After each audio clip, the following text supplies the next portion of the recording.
I think if you tell the story of this session, there's really two sessions.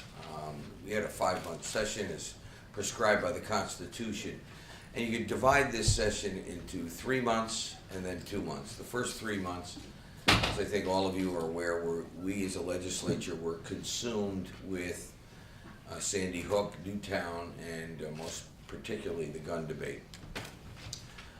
Probably, I think, for most legislators, one of the toughest periods of time we've had in our legislative careers. The pressures brought upon us by both sides, very controversial, very emotional issue, certainly were evident to everyone. And certainly those who, like Senator McKinney and myself, who were in the room trying to structure a compromise that was good for public safety and also was protective of law-abiding gun owners. And I think both Senator McKinney and I would agree that we're very, very proud of our participation in it, and certainly the whole process. I think it was a high point for Connecticut to have that bipartisan process and result on such a difficult issue. The second 2 months were a far different story. The last 2 months, I should say. That's when we did pretty much everything else. It seemed as if for those first 3 months the whole legislature was on hold, waiting for the results of the gun debate.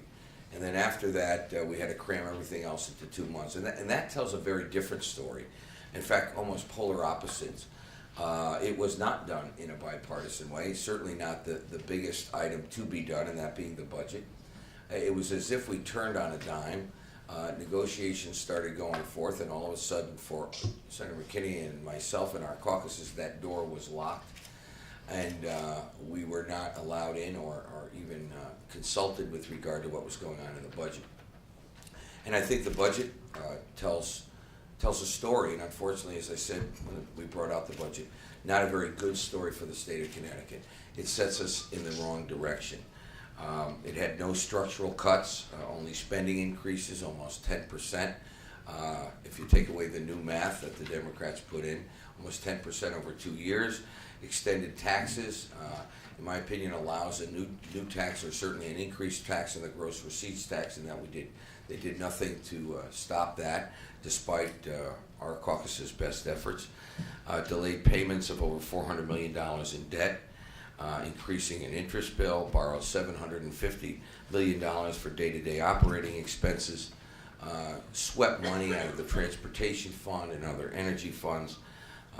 2-year-old sales tax hike no longer helped municipalities. What they said they were doing 2 years ago, they actually stripped out. It decimated the hospitals. It raided over $200 million in the surplus, something the governor said he would never do. Borrowed for operating expenses, etc. But more importantly, I think it does not tell the world, it does not tell the citizens of the state of Connecticut, or those who hope to be job creators and businesses in this state, come to Connecticut. In fact, it says just the opposite. It really was a status quo budget, status quo in reinforcing our anti-business attitude here in the state of Connecticut.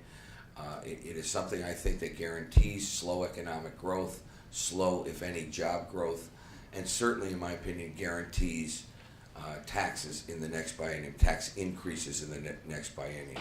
And that's really the story here, as Senator McKinney indicated.